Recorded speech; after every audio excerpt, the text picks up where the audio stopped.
A conversar. Agora há pouco nós mostramos para você, e ainda falando sobre vacinas, que o presidente da Câmara, Arthur Lira, fez uma postagem falando ali sobre uma conversa com o secretário-geral da ONU, Antônio Guterres. Agora há pouco, o presidente do Senado, Rodrigo Pacheco, também fez uma publicação nas redes sociais dizendo aí, conversei nesta segunda por telefone com o secretário-geral para explicar a situação dramática do Brasil. Reforcei o pedido de ajuda à ONU para o país se tornar prioridade do consórcio internacional COVAX Facility para antecipação da entrega das vacinas. O Yuri Pita já está aqui com a gente para trazer um pouquinho de bastidores e de conversas que ele teve sobre este assunto. O Rodrigo Pacheco foi até um pouco mais ali direto falando sobre o COVAX Facility, algo que Arthur Lira não citou ali no tweet dele, né, Yuri Pita? O que você checou então com essas autoridades que estão nessa tentativa de articulação com autoridades internacionais para que elas olhem para o Brasil como uma necessidade extrema de se enviar mais doses?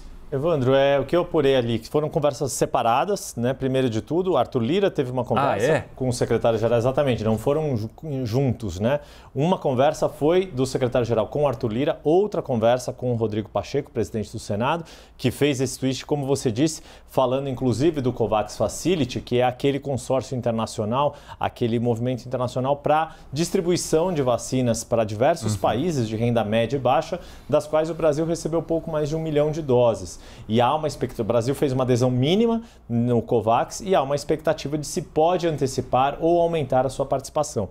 O que Rodrigo Pacheco ouviu, em linhas gerais, do secretário-geral da ONU, Antônio Guterres, que o Brasil, apesar das dificuldades no mundo de fornecimento de vacinas, o Brasil é visto como uma prioridade para a ONU em função da gravidade da pandemia neste momento. Vale lembrar, não há nenhum outro lugar no mundo neste momento em que mais morrem pessoas de Covid-19 do que no Brasil. Isso falando em números absolutos, em mortes diárias, né, em mortes a cada 24 horas ou mesmo na média móvel de 7 dias. No total geral da pandemia, os Estados Unidos continuam à frente, mas o ritmo de aumento das mortes aqui no Brasil tornou-se uma preocupação mundial, um assunto debatido globalmente, enquanto diversos países, inclusive Estados Unidos, mas também países europeus, conseguiram fazer uma redução bem significativa do número de mortes e do registro de casos em função do incremento da vacinação em países como Inglaterra, entre outros, que você mesmo aqui, né, Evandro, já deu esse panorama global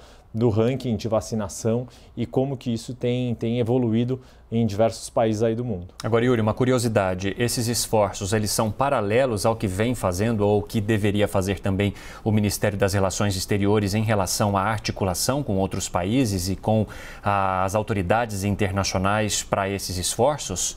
É um esforço paralelo, de fato, né? A gente viu, por exemplo, o novo chanceler brasileiro, o novo ministro de Relações Exteriores, Carlos França, focado em conversas com a China para garantir o envio de matéria-prima, seja para a Fiocruz produzir a vacina de Oxford AstraZeneca, seja para o Instituto Butantan manter a produção da Coronavac. Há uma expectativa de que uma nova carga de matéria-prima para o Instituto Butantan chegue até o dia 20 ou até mesmo antes, para que o Butantan consiga cumprir até o dia 30 de abril aquele primeiro contrato com o Ministério da Saúde, que prevê 46 milhões de doses. O segundo contrato, com 54 milhões de doses, começa a entrar em vigor a partir de maio, então logo acabe este primeiro contrato, mas ele também, para ser cumprido dentro do cronograma, depende desse fluxo contínuo de matéria-prima por parte da China. E naquele ranking que você estava mostrando, Evandro, a China já é o segundo país com maior aplicação no número de doses de vacinação, porque antes